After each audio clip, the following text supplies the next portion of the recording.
बीड नगराध्यक्षपदाची निवडणूक आता खऱ्या अर्थानं आजपासून त्याची रंगत सुरू होणार आहे. बीड नगरपालिकेमध्ये ज्या भारतीय जनता पार्टीला उमेदवार नगरसेवक पदासाठी मिळतील का नाही अशी परिस्थिती असताना अचानक राजकीय जसे नेहमी बदल घडतात त्या पद्धतीने नेहमीप्रमाणे बदल घडले आणि अचानक डॉक्टर योगेश क्षीरसागर यांनी भाजपमध्ये प्रवेश केला आणि परिस्थिती अचानक बदलली. या बदललेल्या परिस्थितीचा जो चेहरा नगराध्यक्षपदासाठी भारतीय जनता पार्टीने दिलेला आहे तर तो चेहरा एक सुशिक्षित वैद्यकीय डॉक्टर असलेला चेहरा हा दिलेला आहे. तर या अनुषंगाने आपण आता त्यांच्याशी संवाद साधूया, कारण त्या राजकारणामध्ये नौक्या आहेत. मात्र बीड नगरपालिकेच्या दृष्टिकोनातून त्या कशा राहतील. तर मॅडम, आपल्याला नेमकी उमेदवारी आपला थोडक्यात परिचय आपण द्यावा. मी डॉक्टर ज्योती रवींद्र घुमरे, डॉक्टराने म्हणजे व्यवसायाने मी एक डॉक्टर आहे, भूलतज्ञ, आणि एवढे दिवस आम्ही आरोग्य सेवा केलेली आहे. आपलं माहेर कुठलं? मी माझं शिक्षणाचं जे माहेरघर आहे ते माझं माहेर आहे लातूर. ओके. आणि आपले आई वडील? माझे आई वडील एक उच्च शिक्षित, दोघं नोकरी करत होते, नोकरदार आहेत. आई रिटायर झालेली आहे. माझे वडील आता 77 वर्ष त्यांचं वय आहे, पण ते रिटायर होऊन पण आणखीन दयानंद कॉलेज संस्थेमध्ये काम करतात. ते रोज ड्युटीला जातात. आणखीन अतिशय सुशिक्षित कुटुंबातून आलेलं हे व्यक्तिमत्व स्वतः डॉक्टर आहेत आणि नगराध्यक्षपदाच्या त्या उमेदवार भारतीय जनता पार्टीचे आहेत. मॅडम, उमेदवारी आपल्याला अचानक असं मिळाली असं म्हणतात, नेमकं काय कारण?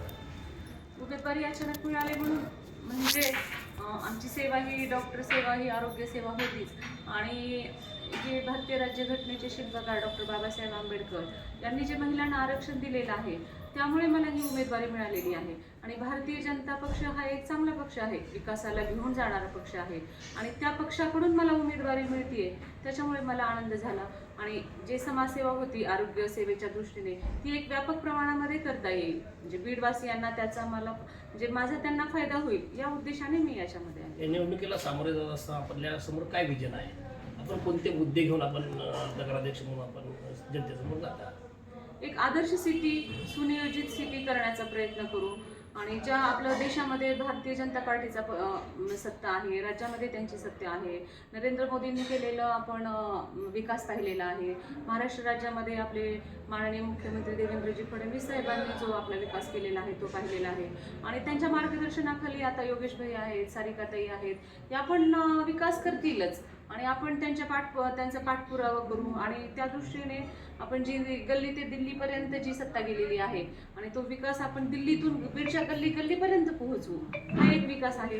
आणि ह्या विकासामुळं एक बीड स्वच्छ, सुंदर, सुरक्षित, सुनियोजित आणि एक हरित बीड करण्याचा माझा मानस आहे. विकासाच्या मुद्द्यावर आपण ही निवडणूक लढवत आहे. मात्र बीडच्या नगरपालिकेमध्ये निवडणूक ही जातीवर उतरती असे कुठलं चित्र दिसतंय. अशा परिस्थितीत आपल्याला काय वाटतं? माझं एकच म्हणणं राहील, मानवता हीच जात आणि विकास हाच धर्म. या नगरपालिकेच्या निवडणुकीमध्ये प्रामुख्यानं आपल्याला जे मतदार आहेत या सगळ्या ज्या नागरी मूलभूत समस्या आहेत त्या प्रकर्षाने काय जाणवतात सध्या?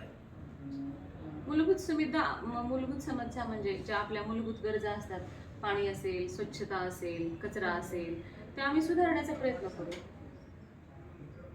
म्हणजे जे कचऱ्याची घंटागाडी आहे ते जास्तीत जास्त वेळेवर रोजची रोज येण्याचा प्रयत्न करू. पाणी पुरवठा आहे तो सुनियोजित आणि वेळेवर स्वच्छ पाणी देण्याचा प्रयत्न करू. म्हणजे मूलभूत गरजा करू तर करू.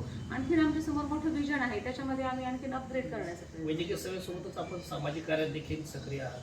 हो, ग्रुप आहे सक्रिय. हो, एक झाडांची बीसीच्या मार्फत आमचा महिला डॉक्टरांचा ग्रुप आहे. मी एक पर्यावरण प्रेमी आहे. आम्ही त्यासाठी म्हणजे पर्यावरणपूरक असे कामं केलेले आहेत. झाडांच्या बीसीच्या मार्फत केलेलं आहे. कचऱ्याचं विघटन असेल, त्याच्यापासून ते टिकाऊ वस्तूपासून टिकाऊ वस्तू बनवता येतील, त्याचं एक आम्ही काम केलेलं आहे. बीडच्या जनतेने आपल्याला नगराध्यक्ष म्हणून जर निवडून दिलं तर आपलं पुढं विजन कसं असेल? आपल्याला नेमक्या काय संकल्पना आपल्या समोर असतील? महिलांसाठी मी एक महिला आहे, आणि आता ही सारिकाताई आणि मी एक महिलांनी ही विकासाची दोरी हातात घेतलेली आहे. म्हणजे म्हणतात ना, पाळण्याची दोरी जिच्या हाती ती जगाते उद्धारी. त्यामुळे आम्ही दोघी मिळून बीडचा विकास करू हा एक विजन आहे आमच्यासमोर. अतिशय चांगला विजन, एक विकासाचा संकल्प समोर घेऊन डॉक्टर ज्योती ताई या ठिकाणी नगराध्यक्षपदाच्या निवडणुकीत उभा आहेत आणि त्यांच्या विजनला या ठिकाणी राजूकच्या वतीनं त्यांची पुढील वाटचालीसाठी शुभेच्छा. धन्यवाद.